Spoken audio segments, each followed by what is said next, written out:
to others. You must do good to others as a male life scientist. Justice, duty of obligation to treat patients equally in terms of benefits, risks and costs, respect for the law, equitable allocation, retributive justice, truth telling. You must do things in line with the law. You don't just wake up one day and start to do things anyhow you like, because the patient has the right to sue you. And when they sue you and you are not doing it well, you can go in for it. So it's very important that we know that each patient has the right to make their own decisions based on their own beliefs and values. Now what we see is that the patient himself has a right. In other parts of the world, America to be specific, if you want to carry out, before you give a patient a drug, you must know what is wrong with the patient. If you ask the doctor, what is wrong with me? That's the first thing. What is wrong with me that you are giving me so and so drug? What have you found out? So in that case, you have to go and do investigation to know that this person is suffering from this or this. Before you, even on, the patient has the right to tell you, no, you can't give me that drug. But in Nigeria, what you hear is that you want to teach me my work. The pharmacists produce the drugs. The pharmacists are supposed to know how the drug works. There was an instance that happened in one of our hospitals. A doctor prescribed drugs and sent that prescription to a pharmacist, a young pharmacist. And the pharmacist looked at it and said that these two drugs do not go together. Sent it back to the doctor, made a recommendation. The doctor said, no, are you teaching me my work? I've written dispense. That's what he said, dispense it. So the pharmacist was very intelligent. What he did was to make a photocopy of that prescription, kept inside the drawer, and dispensed the drug. So 3 minutes later, the patient died. Now, when the patient died, the doctor now went to CMD. You know their own now is organized crime. Now, the CMD now called the director of pharmacy. You people have killed the patient. What the woman was cheating. Now call the boy. What is it that you've done? You have killed somebody. The boy started laughing. Say, my wait. What he did now was to open a drawer and brought the copy. See what the man prescribed. The man went and changed it. So when the pharmacist saw it, okay. She now left with her way to TMD. We are going to kill somebody today. So he said this boy. So when they went there, the CMD saw it and said, okay, we are going to investigate till today. The patient has died. So these are the things that we see every day. It happens even in the laboratory. It happens. You do an investigation. I've seen cases where doctor will come and meet you, because especially in a private setting, they want to collect money. They will meet you and tell you, put malaria. Malaria is there. So that they will treat and collect money. They do it. But some of our colleagues will also just write it for them. I know that one very well. So they just write and give to them. But it's wrong. Whatever thing you see, say what you see and not what you've not seen. So that if there is litigation, you could be able to stand their feet and say, it is like this, it is like this. So they say the patient has the right to know what is happening. If you are giving the patient anything, you want to do any test and he wants to know, tell the patient, don't put patient under duress. Some of us will say, I want to collect sample and the patient is shivering. I mean, do make a comment, I don't waste my time. Bring your hand, and all that. And you can cause harm to that patient. So you have to be careful. Next slide. Now, ethical obligation of medical laboratory scientists. The medical laboratory scientist has a commitment, responsibility, promise to do his work diligently. He owes this to who? He owes a lot of responsibility. One, to the patient. You owe a responsibility to the patient. The medical laboratory scientist whose patient interests first above all personal interests. Competence and integrity. You must be competent. You must know who you are before you can do anything. Respect individual needs of patients at all times. You must do that. then you also owe that obligation to the public. Medical laboratory scientists are dedicated to serving the public care needs through respectfulness. You must be respectful. You must respect the patient. Very, very important. But some of us feel that when the patient comes, the patient is in trouble, so he can do anything. No. The patient's right must be respected. Accessibility. You must be accessible. Because we have had cases where somebody is supposed to be on call. You go there, people are not there. That is the truth. Then what you hear is story. This happened, and if the patient dies, then you are in trouble. If not before man, but before God, you are in trouble. Because the patient died while you are in your duty. Cooperativeness, there should be absolute cooperation. Interactions with public and the patient. Next one. I also have obligation to the profession. The profession we are feeding from. Contribute to professional development through collaboration, mentorship, self-development, support of research. Now, question is how many of us support our profession? If we say everybody be a license 2020, problem, there will be problem here. There are some of us that have not renewed license for the past 5 years, 6 years. Yeah, he's here. The profession that is feeding you, you cannot renew your license. And that license is what you use to make that money. Any year you don't renew your license, and there is a problem, and the litigation too, you are in trouble. I remember when I was a chairman, a lady had no license. They did HIV. It was wrong, and they came after her. But as a profession, well, we have to save our own. She would have gone to prison. We have to save her, but she would have gone to prison. Because the first question the magistrate will ask you, are you a professional? I say yes. Where's your license? Licensor, that authority. You don't have it, then you are gone. So we should do all this. They say association, come, you will not come. But any day there is a problem, you run to association. So we owe a lot of things to our profession. Please, if you have not been renewing your license, because I know that if we now come 2020 now, all of us seated here, wahala day. Serious wahala. So now collaboration, mentorship. We should be able to mentor the junior ones. Mentorship, so respect. The other day we had a meeting, and the problem was that the younger ones, we know that respect is 2 ways, but the way our younger ones are behaving now, you don't do that in law. You see somebody that is a senior for years, you can just talk to the person anyhow and walk away. It's wrong now. It's wrong.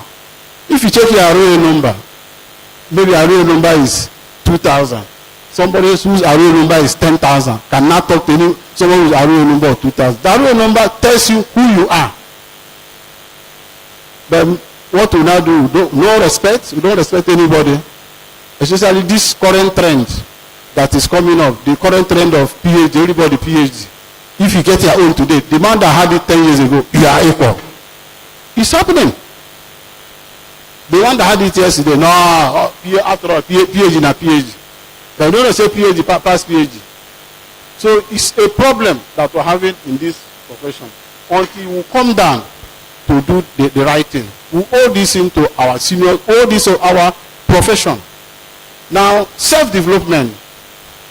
I remember in 2000 in Abuja, when this problem started, Professor Meribe then, as the national chairman, president, said, everybody go back to school.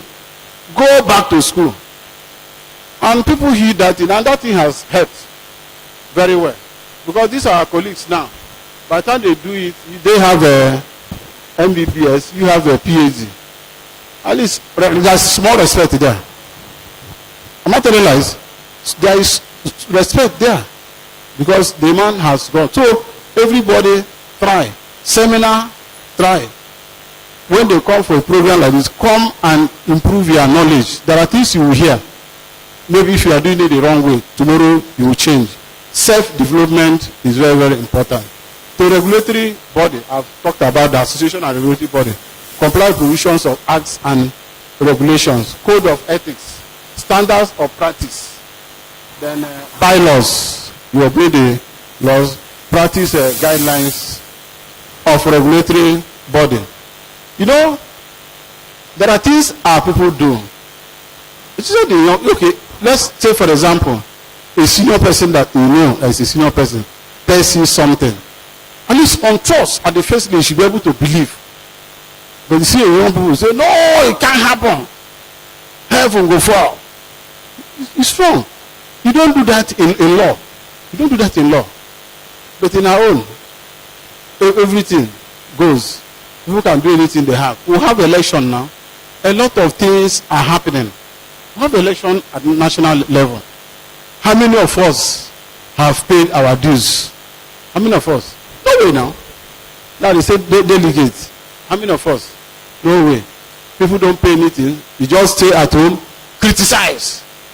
You just criticize from village, nothing they happen, nothing. No. But then, come as a player and play. Let us know. But no way. Why is it like that? So it's actually a problem. So, bylaws, practice guidelines of regulatory body. We have guidelines. There's no organization that has no constitution, that has no law. So we have to do things in tandem with the law and guidelines. Next one. Then to oneself, to yourself, you also have an obligation as a male life scientist, accountable and responsible for their professional and personal conduct. You are to be held accountable. Medical laboratory scientists maintain and improve their skills, judgment, behaviors to ensure best possible patient care. Now, we now go back, ended now. Ethical considerations in medical laboratory science. That's the topic now. This entails provisional responsibility of what would or would not be ethical. What would or would not be ethical behavior by a lawyer under specific conditions. And they include informed consent. Informed consent. The patient participating in the test, for example, COVID-19 test, should be duly informed about the test to be carried out. Informed consent. If you are doing a particular test for a patient and the patient needs to know, you should let the patient know. That's instead of everything shredded in secrecy. By the time you tell the patient, explain the patient why you want to do a test, even though the patient is getting down, the patient can even recover. Not normally. Then duly informed about the test to be carried out. Inform the person. Then the essence of the test. By the time you do counseling, by the time you counsel the patient, tell the patient why you want to do this, why you want to do. At the end of the day, when you get this result, this is what is going to happen. The patient will oblige, but not everything shredded in secrecy. Let's go. Importance. The patient should also know the importance of the test. Voluntary participation. Then the test should be carried out free of coercion, not done under duress. Not done under duress. Don't force a patient to do a test under duress. And that you do not harm the patient. The testing process should not in any way harm the patient. And the harm could be physical, could be psychological, which will be in form of stress, pain, anxiety, diminishing self-esteem, and invasion of privacy. Anything you are doing, the patient should be aware. There should be that cooperation between you and the patient. Let the patient know what is also happening. There are some persons I know. If you see a typical white man, I remember when I was working in a particular clinic, those days when we were young people. The owner of the clinic collects money under duress. What he does is, you know, the white man, when a white man sees blood, the man is agitated. What he will do is once he brings a patient and the patient is collapsing, he will just drop the patient, call the people to come and see the patient. As they come, the white man fears the sight of blood, especially Italians. So as soon as they see them, they will just be shaking. So he tell the nurse, give me drug, give me drug, give me drug. The nurse knows, give me drug is injection water. You just take it and inject the white man. give him bed to lie down.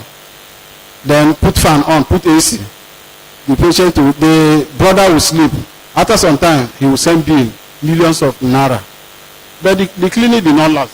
And it shut down. Because he was doing it the wrong way. So these are the things they do. So they can do it under stress. You can stress up and all that. Pain, anxiety, and all that. Let's go on. Conclusion. We are ending now. It is important that absolute care be taken by all laboratories and staff in the daily practice. Good ethical considerations be observed, especially in this era of of uncertainties of COVID-19. Even the curve gradually being flattened, good laboratory practice should be maintained to sustain the successes and tempo already obtained, the overall benefits of the society. So we should know the essence of the oath is just to know your do's and the don'ts, what you are supposed to do, what you are not supposed to do as medical laboratory scientists, especially in this era where we find ourselves. Next slide. Thank you for being a wonderful audience.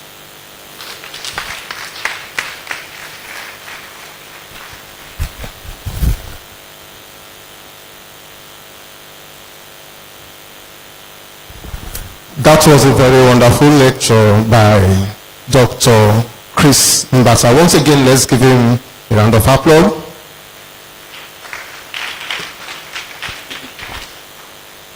Just like we did yesterday, we will take the next lecture and then question and answer section. Without wasting much of our time, projector, are you ready for the next presentation?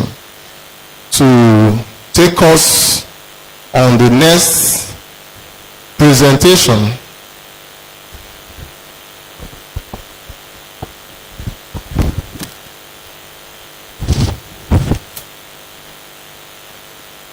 projector stand, are you ready?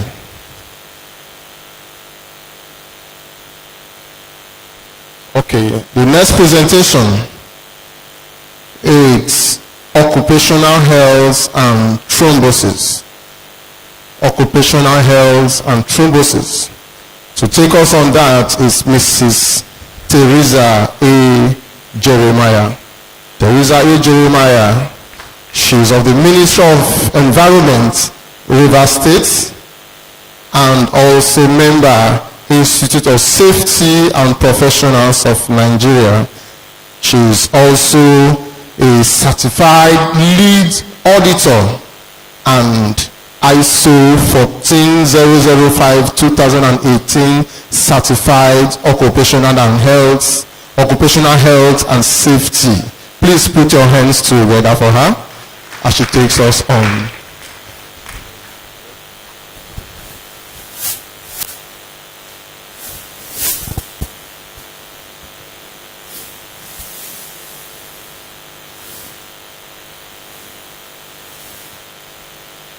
Good evening, professional colleagues. You have heard my name. My name is Teresa Awotu Jeremiah. And I want to really appreciate the organizers of this program, Professor Z.A. Jeremiah and his team, for putting together a day like this. I think one of the little omissions that is there is that I am a med lab scientist. That is the baseline. So I am standing as your colleague and a core professional. So these other ones are additions we have to make along the way. You know, because in the profession you can't just be one place. We are there everywhere by the grace of God. So on this note, I just want to tell us, please, let's just try and be a little bit attentive. I'll try as much as possible to make it snappy. I also want to thank the resource persons of yesterday, the keynote speaker, and every other person that has made this program worthwhile. I truly appreciate all of us. On that note, please can we go ahead? My topic today is occupational health and thrombosis. We have heard so much about occupational health, thrombosis. So, but by the grace of God, you see the angle from where we are coming from. All right, your slide, please. This is the learning outcomes. At the end of the day, I want to be sure that we're able to achieve all this. Please, the next slide. Now, occupational health is closely linked to public health and also the health systems development.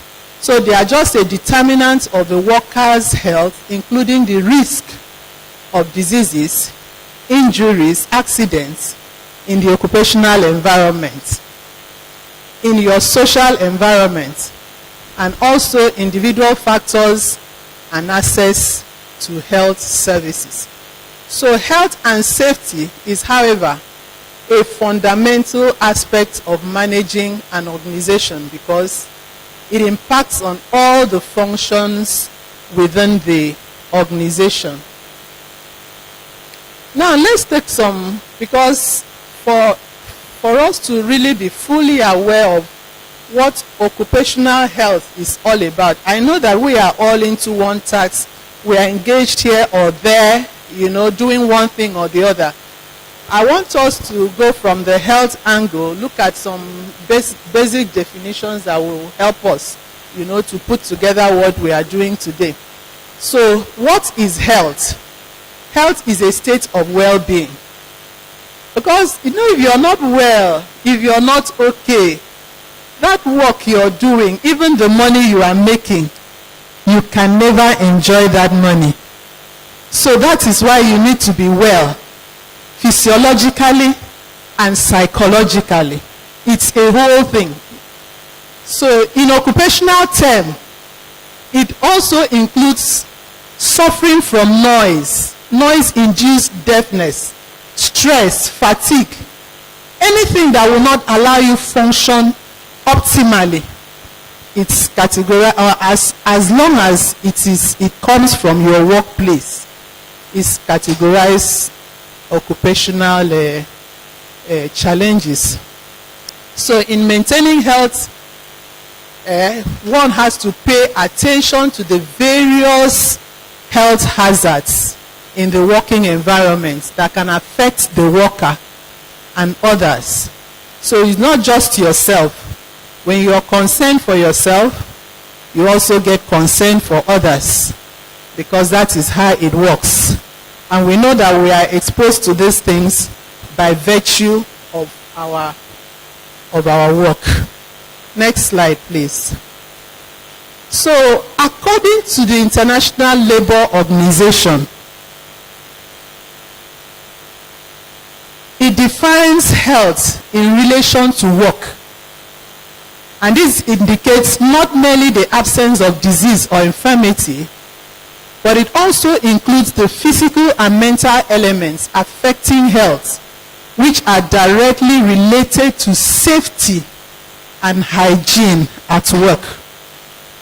And the WHO comes, from its own angle, stating that health is a state of complete physical, mental and social well-being, and not merely the absence of infirmity.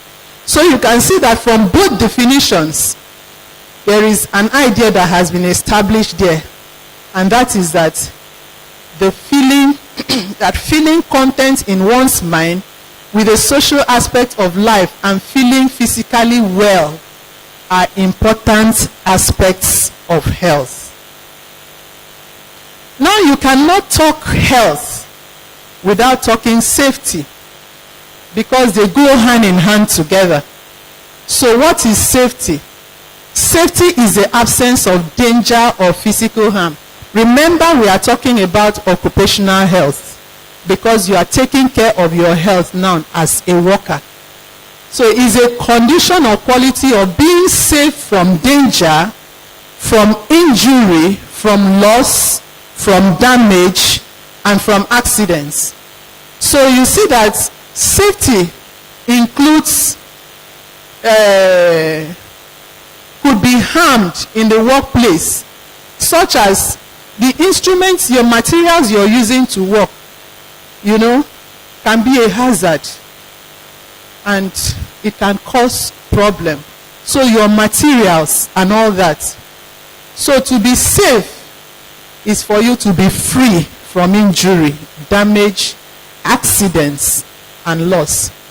And according to Occupational Health and Safety Assessment Series 18,001, 1999, it describes safety as freedom from unacceptable risk of harm.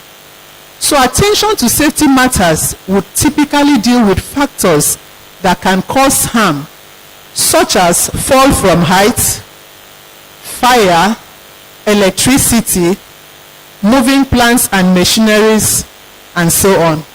Next slide, please. Now let's look at what is occupational disease. Occupational disease is any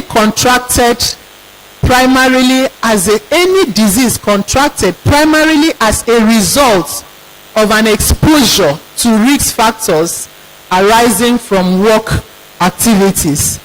So work-related diseases have multiple cases where factors in the work environment may play a role together with other risks in the development of such diseases. So when we come down, you'll get to know some of these things much better as we give examples.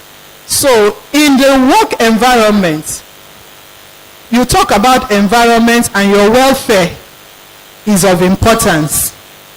And welfare are facilities for workplace comfort. And you may want to ask, do we really have much of those things?